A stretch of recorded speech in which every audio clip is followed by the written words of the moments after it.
Madame, monsieur, bonsoir. À la une de l'actualité de ce mercredi 4 mai, le coup de colère des élus de Villechétif. Ils ont décidé de déposer leur lettre de démission en préfecture en début d'après-midi suite à l'installation lundi d'une centaine de caravanes de gens du voyage illégalement dans leur commune. On y revient dans un instant. Objectif emploi, le Forum Job a ouvert ses portes cet après-midi à l'Espace Argent. Cette année, 450 offres sont proposées aux jeunes notamment, avec un accent sur la formation en alternance pas assez connue et pourtant un excellent tremplin vers le premier emploi. Et enfin, retour sur le festival 3 premières marches, deuxième séquence. Hier soir, place de l'Hôtel de Ville, un son et lumière a eu lieu devant les centaines de curieux. Le festival, lui, est bien lancé. Les cinéastes en herbe travaillent même à une télé du festival. Reportage à la fin de ce journal. Le maire de Villechétif l'avait annoncé, mais hier soir, ce n'était encore qu'une menace. Victime d'une bataille entre gens du voyage et la préfecture pour trouver un terrain d'accueil, il se disait pris en otage et annonça qu'il allait démissionner, alors qu'une centaine de caravanes s'est installée depuis lundi autour de sa commune, autour du stade de foot. Cette fois, c'est fait. À 13h30, les 15 membres du conseil municipal de cette commune de 830 habitants a porté sa lettre de démission au préfet de l'Aube. Une décision forte, mûrement réfléchie. Camille Charigot, le maire de Villechétif, s'en explique au micro d'Annabelle Millet. Cet acte fort et symbolique est fait pour faire réagir les services compétents et trouver enfin une solution satisfaisante pour les deux parties. C'était mûrement réfléchi puisque depuis plusieurs années on avait pensé démissionner, jusque-là on ne l'avait pas fait, mais là trop c'est trop, donc là c'est une décision vraiment...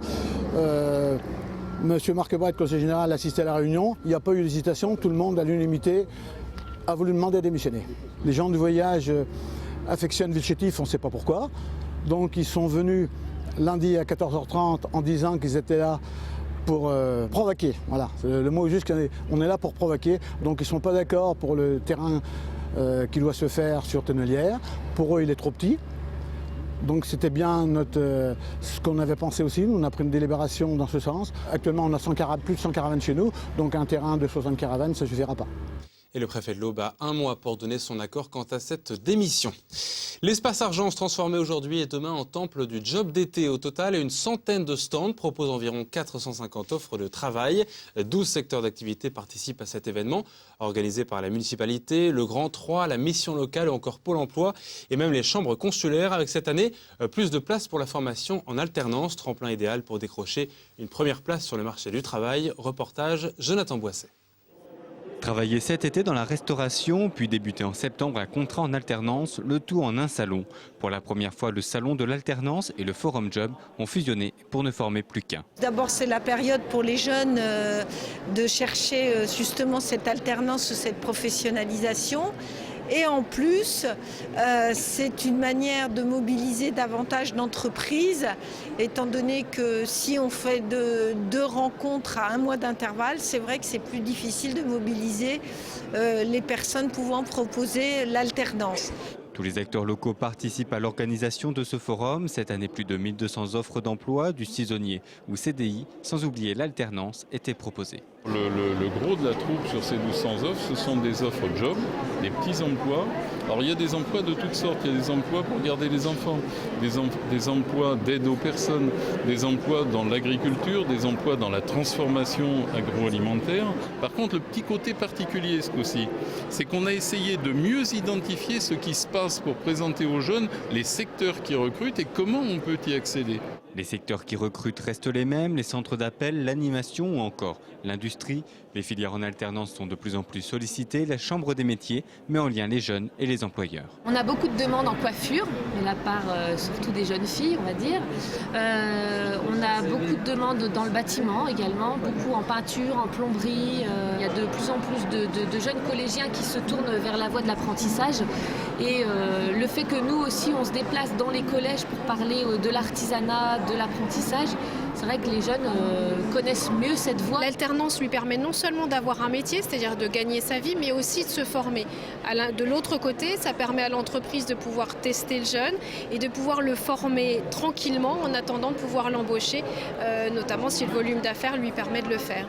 La fusion de ces deux forums est d'abord pratique, aussi bien pour les entreprises que pour les jeunes. Cela a également fait changer le public. Nous sommes mercredi et il y a fort peu de la clientèle que nous avions habituellement des 16-18. Par contre, vous observez vous-même beaucoup de jeunes qui sont un petit peu plus âgés et qui viennent dans le cadre de construire un projet de retour à l'emploi. Le forum ferme ses portes demain soir, le temps de rencontrer son employeur de l'été ou alors de trouver sa voie professionnelle. Et avant de fermer ses portes, le forum rouvre ses portes demain après-midi de 14h à 18h, même de 13h à 18h. Nous vous en parlions il y a une semaine, le centre-ville de Bar-sur-Aube n'en a pas fini avec les traces des incendies et le sort s'acharne. Un nouveau départ de feu est survenu ce matin à 8h53 dans un restaurant, le Jardin des Délices et un salon de coiffure rue Nationale. Un incendie qui a touché la façade en bois de ces deux commerces. 3 personnes ont été légèrement intoxiquées. Un compteur de gaz a été endommagé dans l'incendie. Une vingtaine de pompiers a été rapidement dépêchés sur place. On reste dans le Bar-sur-Aubois. À Clairvaux, 10 jours avant leur spectacle, des collégiens et lycéens répètent en ce moment pour une mise en musique de poèmes de détenus. Un projet qui s'inscrit dans la lignée des spectacles Paroles contre l'oubli et des Nocturnes de Clairvaux, présentés au public en 2009. En tout, 150 élèves sont mobilisés. Annabelle Millet a assisté à l'une des dernières répétitions. Parler, s'exprimer, rompre le silence, gueuler! Dire, parler, s'exprimer, rompre le silence, gueuler! Ils remplissent bien l'espace du réfectoire 18e siècle, les 150 jeunes du département. Depuis la rentrée, 5 classes de collège et une classe de lycée travaillent sur un projet de création, chorale a cappella, un projet mêlant musique contemporaine, texte de Jean-Pierre Siméon et texte de détenus. Ce projet pédagogique, c'est un projet qu'on caressait depuis longtemps, dans l'idée qu'à Clairvaux, des grandes questions humanistes se posent, et notamment avec la proximité de la prison. Vous savez qu'on travaille toujours avec les détenus et que tous les ans, il sort une création des murs. Et donc l'idée, c'était de traiter ce sujet de société auprès des élèves à travers la musique, à travers une création artistique. Les textes ont été écrits par des détenus de la centrale, Éric, Franck, Pierrot et Régis. Des textes comme le Rossignol, choisi par les lycéens de Marie de Champagne. C'est un détenu qui raconte comment le temps passe en fait. Et il a beaucoup de temps, le temps passe pas vite en fait. Ça touche, d'entendre des textes comme ça touche même les plus jeunes. Ça toucherait n'importe qui. Les jeunes sont sensibles au texte, mais aussi à une musique jusqu'alors inconnue. C'est Thierry Machuel, en résidence à Clairvaux, qui a composé Histoire de Verrou, une découverte pour les adolescents. On parlait musique contemporaine, on ne savait pas trop ce que c'était. Alors voilà, on nous a expliqué, au départ on a trouvé ça bizarre. Au fur et à mesure, on a commencé à s'y habituer, à trouver les points positifs. L'objectif aussi, je pense que c'était qu'on découvre ce qu'il y a au-delà du rock ou d'autres musiques de jeunes.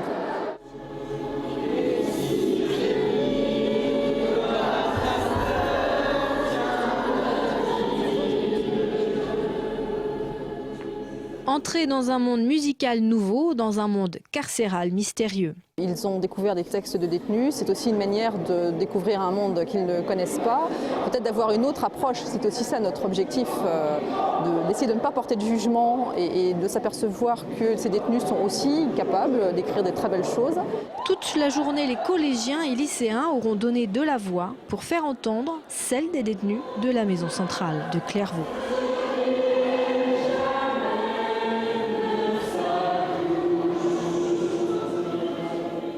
Le spectacle aura lieu jeudi 12 mai prochain à 18h30 à l'abbaye de Clairvaux. Entrée libre sur réservation au 03 25 27 52 55. C'est une tradition dans le paysage patrimonial troyen depuis 50 ans. La remise d'un trophée est très attendue chaque année. Les écussons de la SAT, l'association Sauvegarde et Avenir de Troyes. Elle a décerné hier soir à la maison de l'outil à Troyes 3 écussons pour le soin apporté au respect du bâti dans le secteur sauvegardé de Troyes.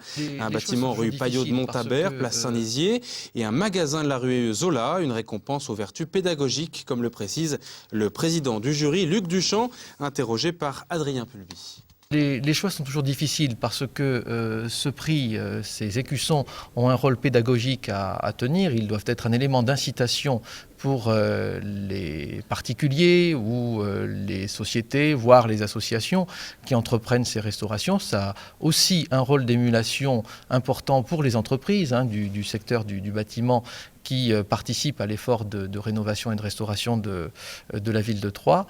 Et donc il y a un point d'honneur particulier à mettre à jouer donc ce rôle pédagogique, ce rôle incitatif en direction des particuliers, en direction du domaine public comme du domaine privé. C'est vrai que ça fait énormément plaisir et être reconnu avec tous les travaux qui ont été faits, réalisés grâce à moi et aussi aux artisans et à l'architecte qui a participé à ces travaux. Challenge réussi, oui, grâce aussi aux artisans et surtout à l'architecte aussi qui a beaucoup œuvré à ça. Le centre-ville de Troyes qui faisait office hier soir de cinéma géant et en plein air avec la séquence grand public du festival 3 premières marches, une projection sur la façade de l'hôtel de ville d'un son et lumière sur le thème du cinéma.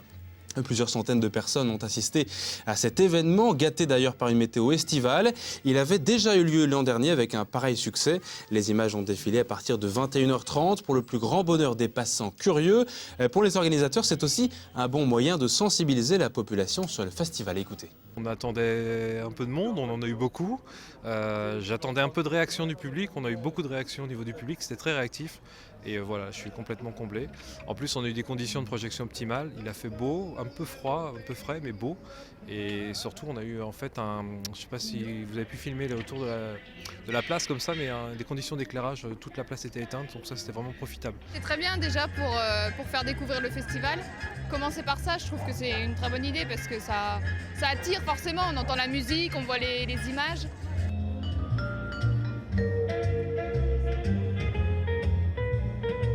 C'était vraiment très bien et la musique surtout qui accompagnait les films, ça nous rappelle un tas de choses.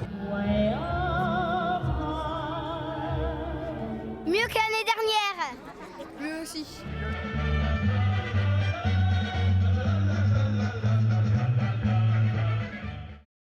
Et depuis ce matin, les participants de 3 premières marches commencent leur repérage avant de tourner leur court-métrage à travers la ville.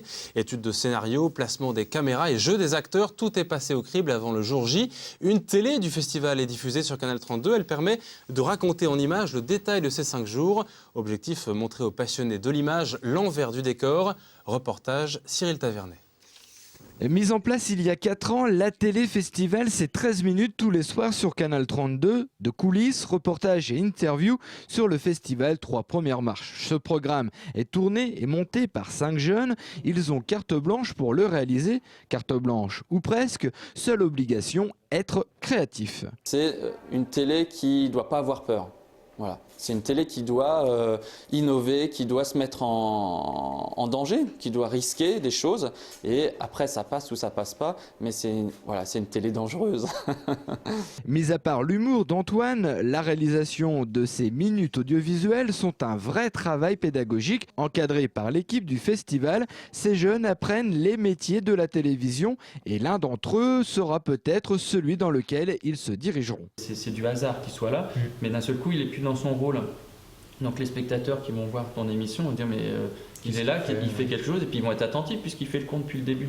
Romain, 19 ans, étudiant en réseau de communication à l'IUT de Troyes, voudrait devenir monteur cinéma. Ces jours d'immersion dans le festival sont une expérience enrichissante. Je suis passionné de cinéma et tout ça et c'est vrai que je manque encore un peu d'expérience, mais pour moi c'était vraiment l'occasion de me faire une expérience, de vivre cette aventure et c'est vrai que je trouve ça bien.